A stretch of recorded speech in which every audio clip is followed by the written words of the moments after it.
Присаживайтесь сюда.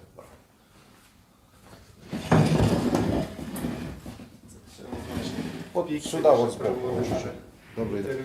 Сюда вот. Чтобы попасть. Так, ну мы гражданские журналисты. Вот пресс-карты. Со всеми общаемся, военнопленными, про их про жизнь общаемся. У вас, я слышал, у вас батей, да, уже прозвали? Да. То есть у вас уже даже этот самый есть позывной местный. Да. Понял. Расскажете нам, пообщайтесь с нами? Есть возможность позвонить домой, если что. Ну, Домой позвонить некому пока, телефоны не помню.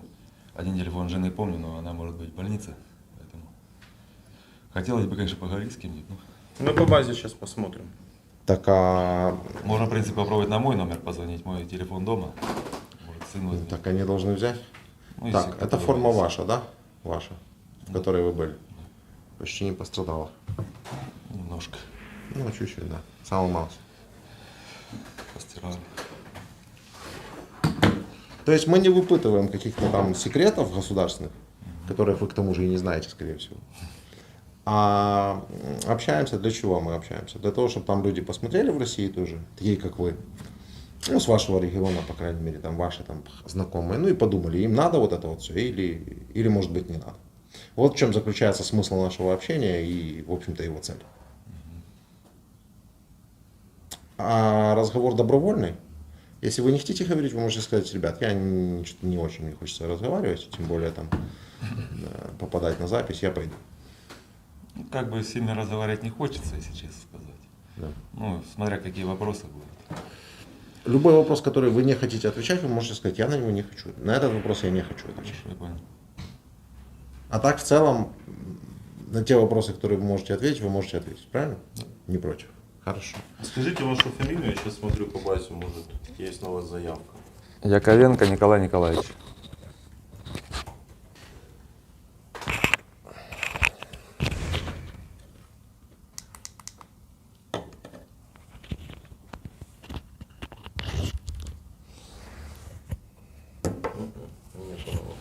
А вы давно в плену? С 24 числа. 24 июня. Июня. А воевали сколько по времени? Когда вы зашли в Украину? 23 мая. Ну, грубо говоря, ну, с 23-го, да. С 23-го, меня 23 ночью взяли. Яковенко Николай. Николаевич. Дата рождения. 10 сентября 1976. Город рождения. Белгородская область. Населенный пункт. Город Белгород. Ваше звание, должность Старший прапорщик. и должность. Старшина роты. И какая-то воинская часть. 4-й отдельный полк РХБЗ. Номер есть? 86 862. Ага. 86 Да. 862. Это вы химик? Да. КБЗ? Да. Чего себе? У тебя познания какие? Радиохимические, бактериологические. Да? Нет. Вы голубей, что ли, выращивали? Нет, у нас спецобработка идет. Мы обрабатываем. Обрабатывали голубей? Нет, голубей не обрабатывали. А гусей? Тоже нет. У нас такое, мы от коронавируса спасали, ездили людей. Ага, ничего себе. Здания обрабатывали такое. В Италию ездили? Нет, в прошлом году в Абхазии был. Давайте вы скажете номер телефона. Так он не помнит. Не, я Свой. свой А, помню. свой? Плюс, Да. плюс. Он, по идее, дома, да? Но он дома, А да. я предлагаю На- даже по ходу разговора набирать, пробовать его много раз, да, и он будет звонить. Ну, если там он у И сына, то если сын возьмет кто-то трубку. услышит, сразу же и поговорим, в общем, с вашими. Да. Формальный вопрос. Даете ли вы добровольное согласие на запись этого интервью, на его публикацию? Включи свет, пожалуйста. Даете? Да, даю. Даете. Еще одно уточнение. Когда вы зашли в Украину? 25 мая. Нет, 23 мая. 23 мая. Мгм. Да. 25 И попали в июня. плен 23 в ночь 23 июня. 23.07. Получается ровно месяц, Ровно да? месяц, да. Так, ну вот расскажите нам про вот этот вот месяц, как вы попали в Украину и как попали потом в плен. Ну, в Украину я попал. Мы шли в сопровождение ну, эшелон шел с техникой. Мы шли в сопровождении этого эшелона с Севастополя до станции, пограничная станция вот перед Донецком, как она там? Чуть посветлее. Ага, да. Вот, доехали до этой станции, нас там сняли с сопровождения, мы сутки пробыли на вокзале, с вокзала нас отвезли в какой-то город, не помню название тоже сейчас, ну, рядом возле Таганрога где-то. Вот, мы там сутки прожили, там, как говорится, отдохнули, нас снова привезли на вокзал, там, где нас высаживали, это, не помню, как город называется-то. Ну, вообще интересует больше после пересечения границы уже, что происходило. Ну, Потому что там вас могли возить полгода, и как бы... Ну было да, 2 не, часа нас об этом вот рассказывать. сутки мы там переночевали, снова привезли нас на вокзал, мы на вокзале переночевали, и утром где-то часов 5-6 шел эшелон с людьми, сели в этот эшелон и поехали уже эшелоном дальше до Донецка. До Донецка мы приехали, на поезде мы высадились, там нас пересадили в автобусы, и автобусами везли до село Затишное такое было. Вот. В селе Затишном мы пробыли. Мы там точно попадаем в кадр? Да, Да. Может просто чуть его отставить побольше. Так, село Затышное, да? Да, село Затишное. Там в этом селе пробыли 3 недели, занимались там. Сельским хозяйством. Нет, мы жили в посадке, ночью, как днем тренировались там, нас подготавливали как пехоту. Вот, то есть была там такие тренировки, как посадка в БТР, высадка с БТРа, там, действуя группой,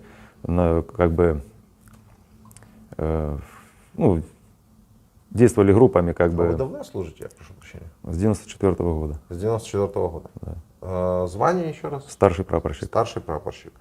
А вы знали, что вы едете в Украину? Вам доводили это или нет? Нам доводили, что мы едем на полигон Звездный на месяц. Где-то здесь, на Украине, около Донецка где-то.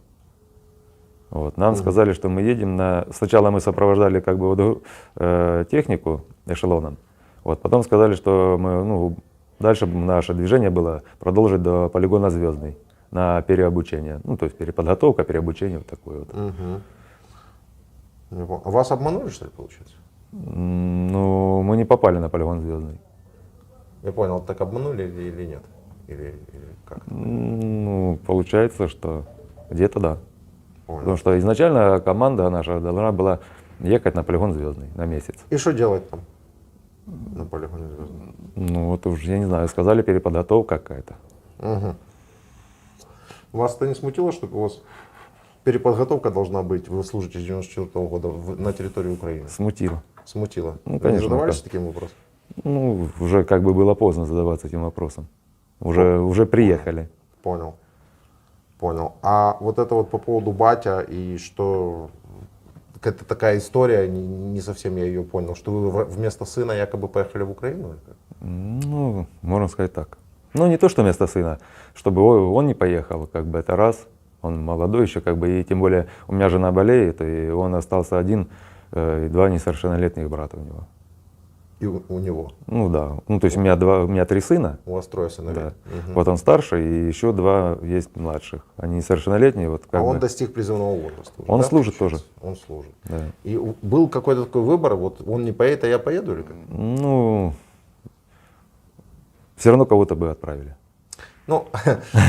Я понял. Рано или поздно, Логика. или быстрее бы его отправили, потому что он моложе, поэтому как бы... Логика не сильно, да, здесь такая присутствует, потому что если вы едете просто на какой-то полигон Звездный, на какую-то переподготовку, то какая разница, кто туда Он у меня, поедет, во-первых, тоже слабенький, болеет немного, поэтому получилось так, что, как вам объяснить, он у меня сейчас должен в ноябре увольняться уже, то есть, он там на год контракт заключал, должен увольняться. Он сейчас, у него должны дать ему отпуска все, которые там положены. И то есть, как бы уже все, с армии он уходит. Такой молодой уже уходит с армии? А он учится на юридическом и хочет в полицию пойти дальше работать. Поэтому, У вас выбор такой, или иди в армию, ну, или... захотел полицию, а там видно будет, как говорится. Я понял. Да, и вот вы зашли, получается, туда, но не на полигон, куда вам обещали, что вы пойдете, а куда вы зашли? Село Затишное. Затишное. Да. Так, постояли там какое-то время. 3 недели там 3 были, да. недели. Позанимались тем, чем занимались. Когда начались боевые действия? Вот после 3 недель нас перевезли в село Евгеньевка. Угу. Мы приехали в село Евгеньевка, нас сразу отправили, так, 5 человек до нас отправили в Шайтан-лес на посты стоять. То есть мы там в селе Евгеньевка пробыли буквально минут 20, наверное, и оттуда нас отправили вот, группами на посты.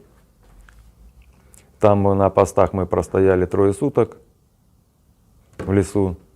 Оттуда нас забрали, снова поменяли. Мы приехали в Евгеньевку. И в Евгеньевке мы простояли 4 дня. Ну, там в доме жили. И на 5-й день уже нас отправили дальше. Ну, как бы потом уже сказали на Павловку. Вот нас высадили БТРом, нас довезли до села Егоровка, по-моему, или Петровская. Вот оттуда мы шли дальше пешком. Шли пешком, ну, мы прошли деревню, потом лесополоса такая была, зашли в другую лесополосу, и там уже нас накрыли минометами. Ну и дальше уже наша группа, там из числа где-то человек 15, рассредоточилась, как бы кто куда. Ну, были 300-е сразу, при нас уже были 300-е. Вот, потом мы двинулись немножко, ребята остались помогать 300-м там, доктор оставался с ними, и нас где-то человек 5 двинулось вперед. Потом также был выход техники, но я уже не видел этого, как бы я слышал, как командир роты дал команду рассредоточиться. Мы рассредоточились, там старый сад такой, заросший здесь был. Вот мы 5 человек там рассредоточились, и ну, был обстрел пулеметный такой, ну, автоматно-пулеметный. И вот после того больше я никого не видел. А как вы попали в плен? Я пролежал 2 суток, прятавшись под деревом в саду в этом заросшем. Потом меня утром где-то 22 числа в 4 утра где-то меня ранило. Завис надо мной маленький дрончик, да. Потом буквально минут через 5 был такой, ну уже дрон другой, ну это Малик был походу, потому что я видел его, он прямо напротив меня был. И минут через 5, скорее всего, с дрона был сброшен ВОГ, от которого я получил ранение плечевое. И я собрался, ну, понял, что мне уже оставаться там нельзя, потому что он уже раз... Так, и что Вот. вы сделали? Я собрался и ушел в сторону Старого Сада. Ну, по этому самому. Шел где-то 1,5-1,5 километра, дошел до пересечения с посадкой там одной. Увидел там, что ну, присутствие было там людей, как бы, ну, военных, и решил идти дальше. Это было уже часа 4-5 час утра. Ну, 5 где-то, 5, начало 6 было. Вот, я прошел еще пересек немножко поле, там была станция ЛЭП, спрятался под этой станцией ЛЭП, которая ну, с левой стороны мне угледар было видно все, и вот станция ЛЭП, которая, ну, электропитание, я так понимаю, подавалось по ним. Вот, я спрятался под ней, просидел там, ну, пролежал, перебинтовался весь тоже там, вот, пролежал где-то до, может, часов до 12, до часу ночи, и встал, уже не пивший, не евший, как говорится, на 3-е сутки, воды хотелось пить вообще, вот, и собрался и пошел дальше. Шел в сторону, получается, ну, вдоль посадки, в сторону того места, где мы заходили. Вот, не дойдя туда, до того места, где мы зашли, метров за, может, ну, метров 200-300, может, максимум 200, ну, 200, наверное. Вот. Поступила команда «Стой, кто идет». Я остановился. Меня спросили, кто такой. Я сказал, свои. Спросили, с 810-й? Я говорю, да. Ну, тогда, говорит, ты пришел, снимай с себя, ну, ложи оружие, снимай бронежилет, иди медленно сюда, потому что ты под прицелом. Вот. Я так подумал, что это, ну, как бы наши, там, не наши, какая разница. То есть все равно под прицелом там, ну, Ну, понятно. вот. Я подошел ближе, они говорят, ну все, ты типа пришел. Я говорю, ну, они говорят, что воды хочешь пить? Я разговаривать не мог, потому что ну, пересохший здесь был. Мне дали воды попить. Я попил раз, полбутылки выпил сразу, не хватило, они мне еще дали воды попить. Ну, потом начали говорить, что типа ты попал в плен. Ну, это- Подождите, а где в этом промежутке то, что вас побили? Меня побили? Ну, конечно, вас же берут в плен, вас должны были побить? Нет, меня не били. Вообще. Когда в плен брали, не били. Ну, дальше, в принципе, понятно, с вами начали говорить. Нацисты, наверное, да, вы сразу их определили. Ну почему? Если бы были нацисты, меня бы сразу бить начали. Не, это логично. А где же нацисты? Не знаю, не видел. А кто вас взял в плен? Там было так, раз, два, три или четыре человека было, я не видел, они мне сразу завязали глаза, я их лица не видел. На следующий день, уже утром за мной приехала, по-моему, нет, или пришли ребята пешком, скорее всего, ну, то есть там еще недалеко, ну, куда меня потом уже утром отвели дальше, то в плен меня брал, ну, позывной был «Богатырь». Да не позывной, он имеет в виду батальон. может, А, вы Айдар. знаете. Айдар. Айдар, Вот, да. так это ж, Айдар это, исходя Ну, из меня российской... еще и спросили утром, когда это самое, куда ты попал, знаешь? Я говорю, нет. Они говорят, ну вообще, понимаешь или нет? Ну, я назвал сначала Азов, потом Айдар. Они сказали, ну, в принципе, ты понял, куда попал. Исходя из российских средств массовой информации, у нас есть 2, ну или 3 самых страшных батальона, в котором сосредоточены все нацисты, против которых, судя по всему, Путин и объявил ту самую спецоперацию по денацификации. Это Азов, Айдар, ну и правый сектор еще у всех на Да. устах, правда. Сейчас почему-то мало говорят о нем. Вот. Вы попали в одно из этих подразделений. Что вы нам можете рассказать о нацизме в Айдаре? Ну, я не заметил никакого нацизма, я вам скажу так. Со мной обходились нормально, как бы не били, даже кормили. Я целый день пробыл 24 числа, получается, я целый день пробыл с ними в окопе. Нас обстреливали хорошо. Мы по минометным и авиаударами оказались хорошо. То есть они меня целый день и покушать давали, воды давали попить, и покурить давали, как бы. То есть плохого отношения я не заметил. Так как вы тогда объясняете себе, или может вы нам это объясните как россиянин, что же тогда имел в виду ваш президент, когда объявлял денацификацию? Ну, я на этот вопрос, скорее всего, не смогу ответить. Почему? Потому что, как бы, я не политик, я военный человек, как бы, не знаю. На этот вопрос трудно ответить будет. Вы, когда рассказывали историю о том, что вы попали под обстрел, Да, я так себе представил такую картину, это посадки, поля, да, и вот много вас людей, да, и вас посадка, обстреливают. да, да. Сколько вас было человек? Ну, группа нас, когда мы шли, только Ну, вот заходили, примерно. 15 человек где-то, 15 15-16 Ну, максимум. вы говорите, были 300. Сколько примерно 300? При мне уже было 3, Уже 3 было. да. 200 были? Как? При мне не было. При вас не Да. было?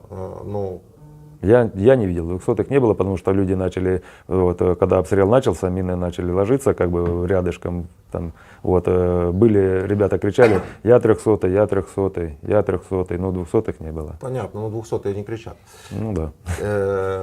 Предположим, что были и 200. Ну, в любом случае они были, может не из вашей группы, но в любом случае. Вы не политик, но вы живой человек, мыслящий. И вот погибли люди, да, которые шли там вместе с вами, в другой группе, просто они погибли. Как вы себе объясняете, как взрослый, здравомыслящий человек, за что погибли эти люди?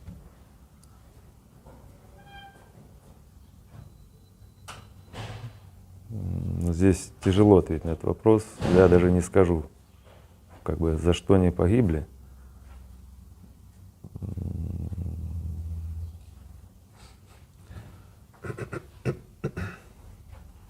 Ну, наверное, исполняли свой долг. Хорошо. В чем заключается их долг? Ну, и в честно сказать, не могу ответить на этот вопрос. Можно ли заключить из ваших слов, что у вас люди идут к нам, умирают, но никто не знает за что? Ну, наверное, да. Потому что, например, я не политик. Я не знаю за что. Просто идут люди, просто гибнут, но я не политик. Откуда я знаю, за что они гибнут? Ну, как бы... Нет, вы понимаете, мы уже пообщались 300, наверное, где-то человек, таких как вы. И у меня, извините, создается впечатление, я вам прямо скажу, что это нация очень-очень глупых людей. Очень глупых людей. Ну, это я очень мягко говорю. Просто, ну, вот со мной, ну, вот человек рассказал, со мной шел товарищ, у меня на руках погиб, у него пена изо рта шла, я его пытался спасти, не смог, он умер. И я задаю опять этот вопрос, за что? Ну, если честно сказать, здесь тяжело ответить на вопрос, вот за что, как вы правильно вопрос задаете, но вот за что ответить на него тоже тяжело. Вы понимаете, если бы меня так интересовало интеллектуальное там, или моральное содержание вашей нации, это было бы одно, меня это никогда не интересовало. Проблема в том, что вы не только идете сюда, чтобы погибнуть неведомо за что, но и убиваете наших людей, опять-таки, по неведомой для вас же, собственно, причине. Ну, И вот ради этого мы делаем такие вот видео, в, да, для того, чтобы люди задались в вопросом. этом-то и есть вопрос. Мы как бы точно и сами не понимаем, зачем это все происходит. Вот и я же говорю, что у меня создается впечатление, что это очень-очень глупая нация, которая не задается вопросом, зачем я иду убивать или зачем я иду умирать. Это как бы ключевое, это основной инстинкт самосохранения. Понимаете, есть такое понятие, как человек военно обязанный, да? Да. Ему есть приказ, и он его выполняет. А есть такое понятие, как преступный приказ? Есть. А вот зайти на чужую землю с непонятной причиной, это преступный приказ? Ну, с непонятным, да, как бы преступный приказ. Ну, нет, если она вам понятна, расскажите. Мы Я с как-то, удовольствием я в этом, послушаем. я, честно сказать, в этом не волоку. Чтобы вот раз... Понятно. Вот это мы же, самое. видите, вот мы ж просто, чтобы мы сейчас не съехали вот в эту вот тупиковую историю, где приказ есть приказ, и, да, и я шел, потому что есть приказ. Ну, сколько вам полных лет? 45. 45. Видите, мы с вами... Можно почти такой ровесники. вопрос задать? Вы в начале интервью сказали, что вы пошли, чтобы сын ваш не пошел. Да. А теперь вот давайте мы представим, что пошел ваш сын и его убили. Да, просто Вот потому, мы- что многие другие Я сыновья вас понял, я вас идут, и понимаю, их да, тоже да. убивают. Как вы для себя ответите, за что погиб ваш сын, которого вы растили? Я бы не нашел себе ответа в этом. Вот честно сказать вам, я бы в этом ответа я не нашел бы. Зная сейчас всю ситуацию, которая как все сложилось, да, вот я бы вот, честно сказать, Давайте я- еще один ракурс возьмем. Вы никуда не шли, но вы все знали наперед. Пошли бы или нет? если бы знал наперед, не пошел бы. Но вы же военно обязанный человек. Просто вы все время, россияне все время пытаются в этот тупик свести весь разговор. Я военно обязанный, у меня приказ. Я возвращаю обратно. Вы все знаете наперед. Ваш ответ не пошел бы. Так Не вы же пошел бы. военно обязанный человек. Ну, здесь как вам объяснить? Оно, если бы поступил такой приказ, и если он есть, допустим, да, что, ну, есть и два логика. У нас же, как потом уже все это начало проясняться, да, у нас идет военная операция. Но не военный, не военный, да, специальная военная операция. Что, оказывается, при ней еще можно написать даже здесь отказ и уехать отсюда, ну, со стороны Украины, как бы. Многие писали. Писали, да. Но дальнейшие их действия тоже непонятно, где и куда их отвезли и что с ними происходит. Нет, ну мы же не берем тот случай, когда вы уже здесь. Мы записываем в основном для тех, кто стоит перед выбором, поехать или не поехать. И вот вы знаете, ну, все наперед. Что бы вы сделали? Я бы не поехал.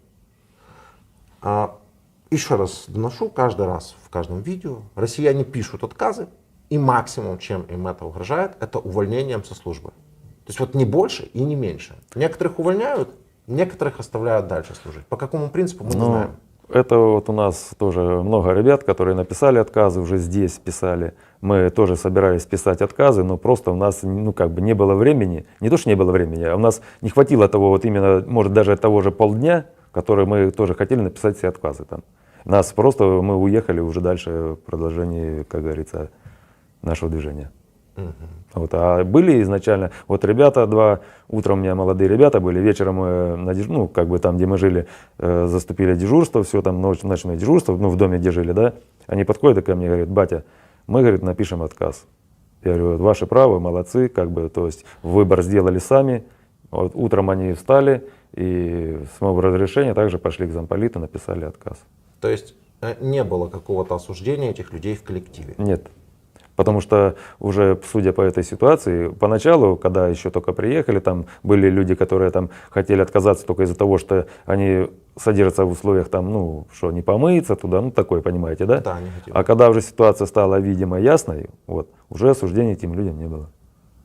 Ну, то есть в коллективе не, скажем, не царит такой дух всеобщей победы какой-то наступательной, Нет. это вот этой спецоперации всей. Мы, в общем, идем в атаку для того, чтобы там мы идти в Нет, атаку. сейчас нет такого.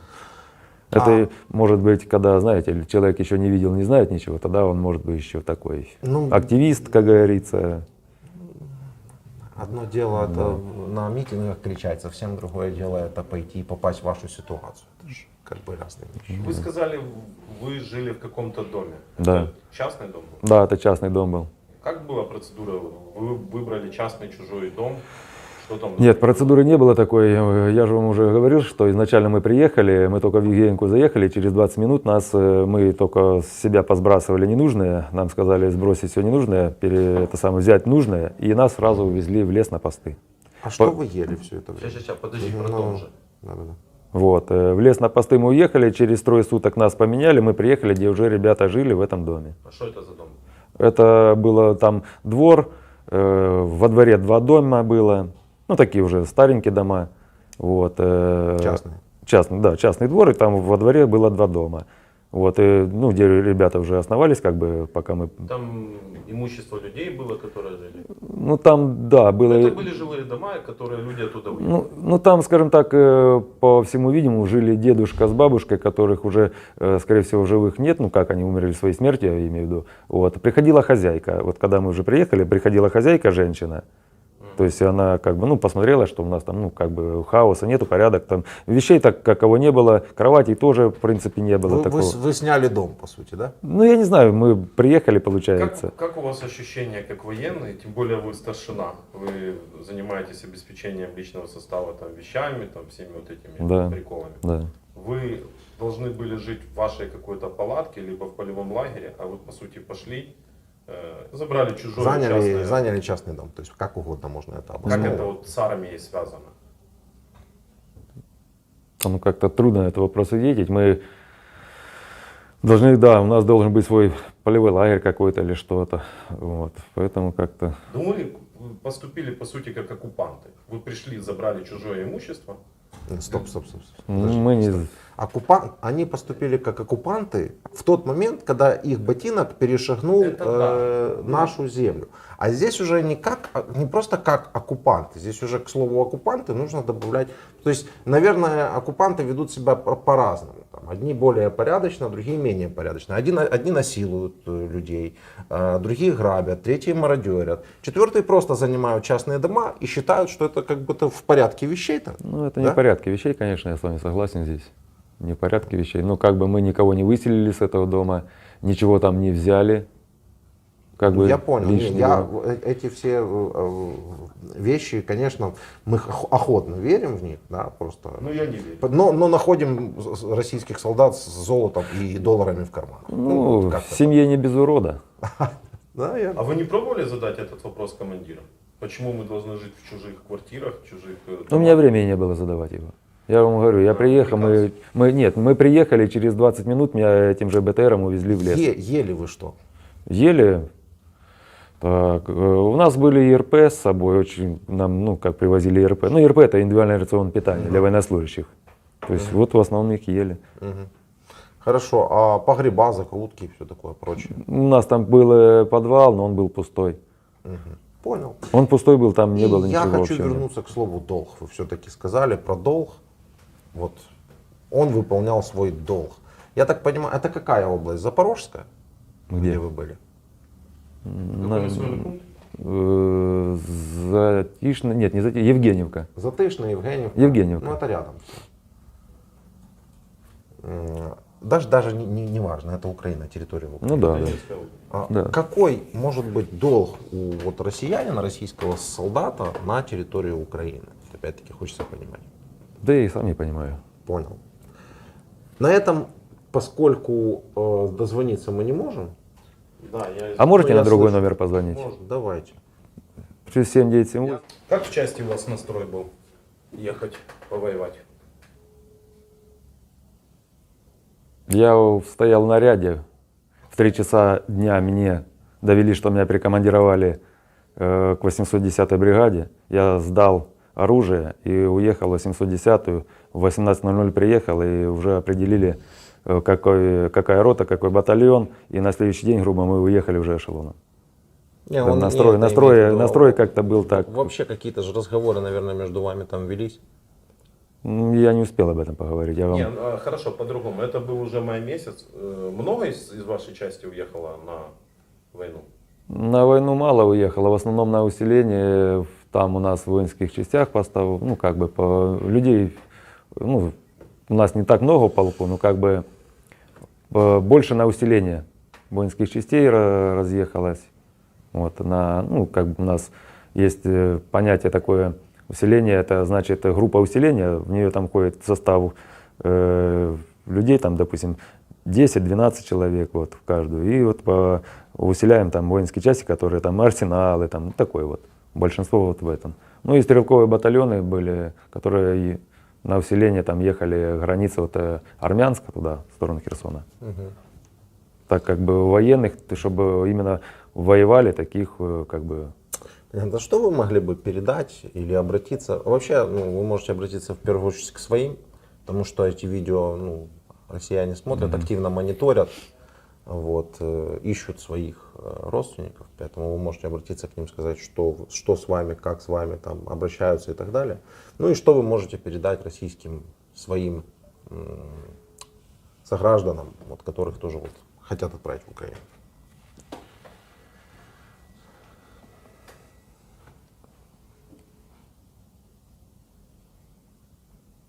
Стоит им ехать сюда или не стоит? Если вы не хотите прям речь толкать? Нет, не стоит ехать. Не стоит. Не стоит.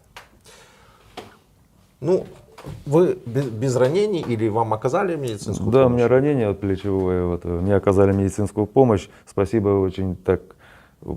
Меня первый день, когда только в плен взяли, привезли, мне сразу сделали, очистили все, уколы поделали. Ну, то есть, честно, вот, медицинское обслуживание очень хорошее.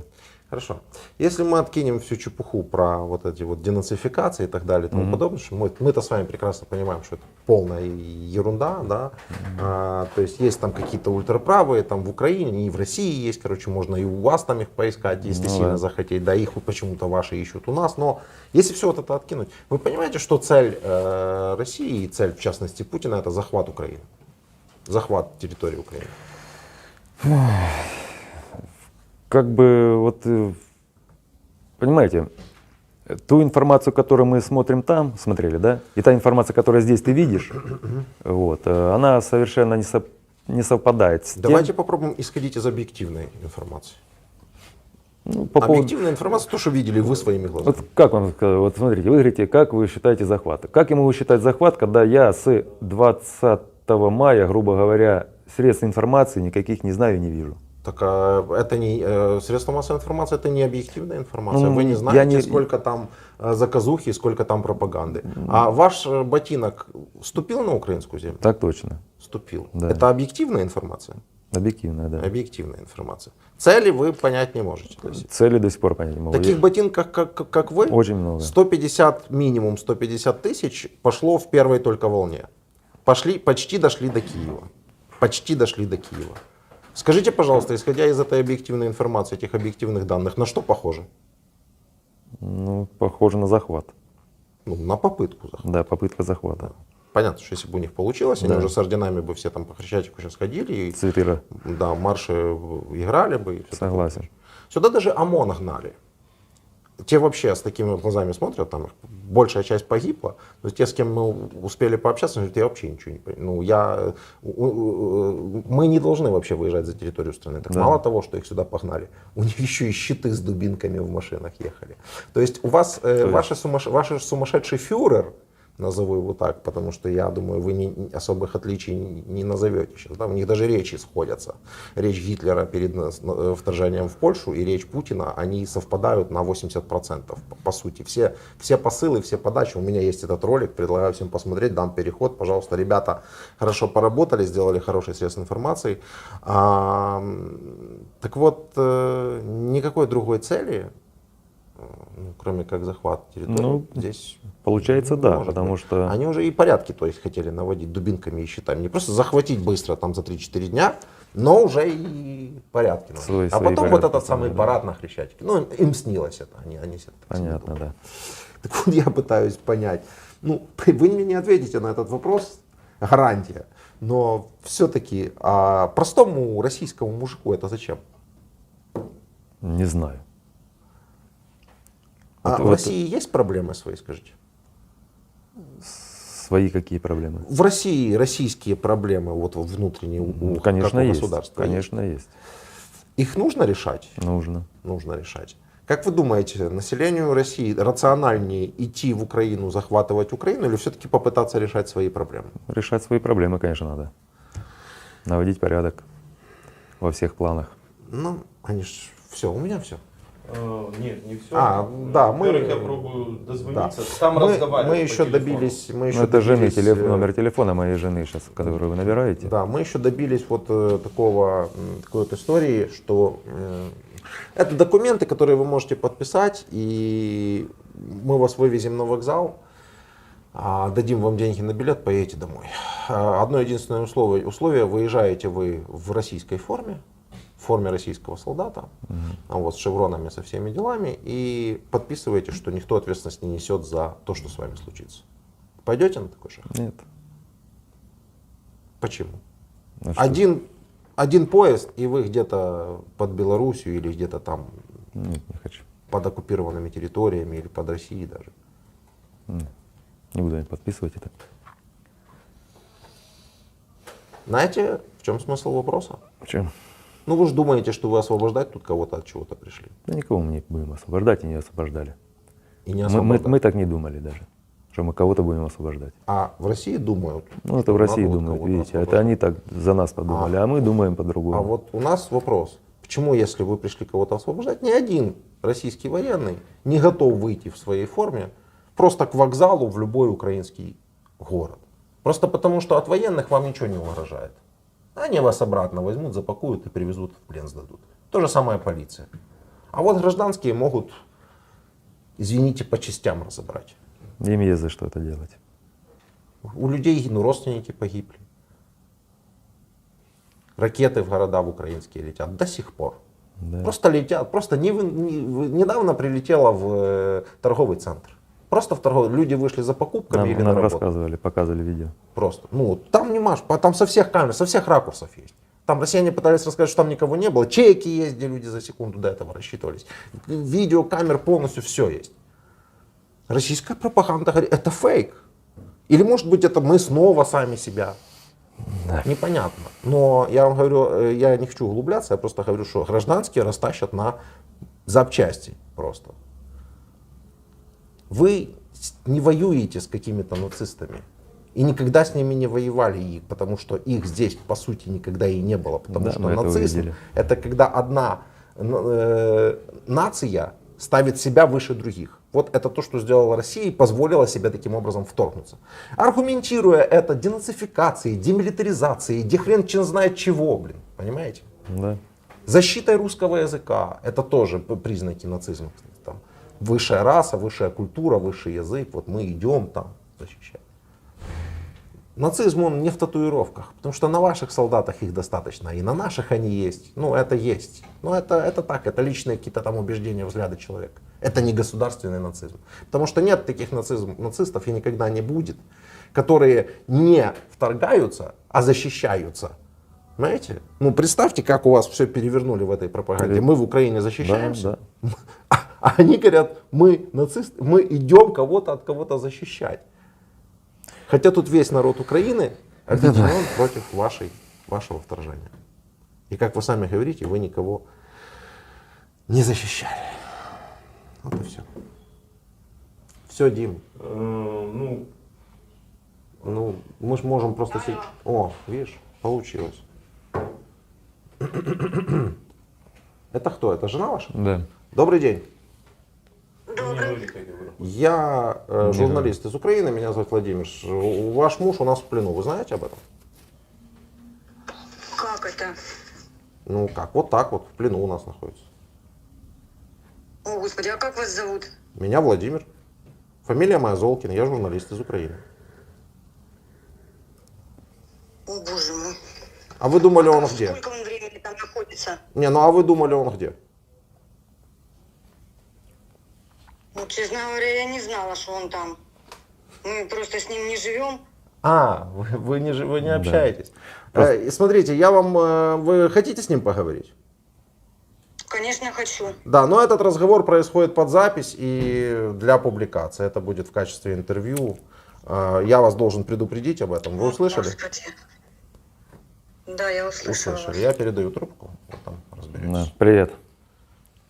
Привет. Ну что ты сразу его не включил? Что-что?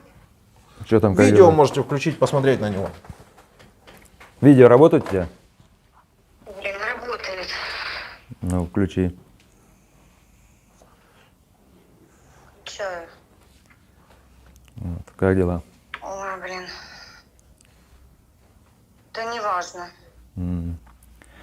Ты Калюне передай, что я в плену, все нормально.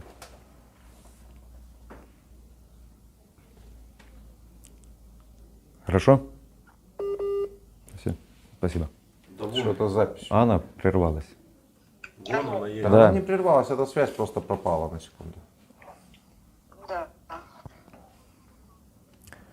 Что там дети? Давно ты там? Да какая разница, дети как там, нормально все?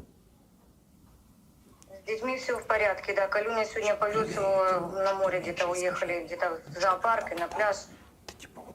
Угу. Хорошо, У детей тоже все в порядке. хорошо. Ну, передавай им привет. Скажи, что со мной все хорошо. Хорошо. Все, давай, пока. Привет малым передай. Хорошо. Пока, хорошо. А можно вам вопрос задать? Ты иди туда, Дим. Тебя не слышно и не видно. Так, ну, Ты для себя хочешь поговорить? Как вы относитесь к спецоперации? Ой, на эти вопросы я не могу отвечать. Ну, почему? Не знаю. Ну, потому что. Ну, что по телевизору говорят? Ну, смотрите, есть в плену человек, и вы не знаете ответа на вопросы. Что вам по телевизору вообще Ну, говорят про Да я спецоперацию? его не смотрю. Новостями, политикой не интересуетесь? Ну, не хочу, и даже и слушать не хочу. У вас поменялось что-то в жизни с начала военной операции? Как я могу сказать это? Поменялось много чего. Например. Ой, ну, неважно, это не дело не касается. Дим, Да не, ну, значит, не касается, не касается. Так она не знает ничего. Она- Да, Разведи человека. Ну, что? Она не очень здоровый человек, поинтересуйтесь, поэтому- пожалуйста, что происходит. Да, если вам интересно. Узнайте, сколько ваших там знакомых, возможно, погибло. Уже больше там под 40 тысяч солдат вашей супер страны. 120 тысяч раненых. У нас убивают людей. Детей у нас, города равняют. Может, вы там позанимаетесь какой-то политикой или новостями? Она болеет, она не в состоянии. Ну, мы тоже все болеем. Если Не, она вдруг больная, так случится, реально если больная. вдруг так случится, что в Россию это когда-то полетит, то, что у нас сейчас летит, то вы уж там Это да. не обессудьте, как говорится. Все, Дим, давай, прекращай. У меня Все, вопрос всего больше. доброго, до свидания. Я слышал изначально, что человек не будет отвечать на эти вопросы. А чем она болеет? Не, ну, как бы вы... Психические расстройства, она постоянно практически в больнице лежит. М. Поэтому я даже не думал, что мы до нее дозвонимся. Ну, я звонил час, пока мы общались, пока вы общались Ну, вы донесли, что вы хотели, да? Да. По крайней мере, Да. я вас знаю. Тут смысл в том, что вас должны в список пленных хотя бы занести. Потому что, ну, я так, россияне, они же пишут, что вы или погибли, или без вести пропали, им же наплевать. Вот, ну, в основном без вести пропавшие. А знаете почему? Почему россиянам плевать на людей на своих? Скажите, пожалуйста. Не знаю. Не знаю.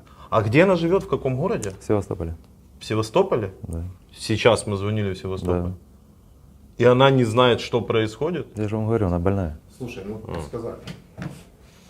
Если она аж телевизор не смотрит, она ничего. Это телефон, и то это редко, что он у нее оказался рядом.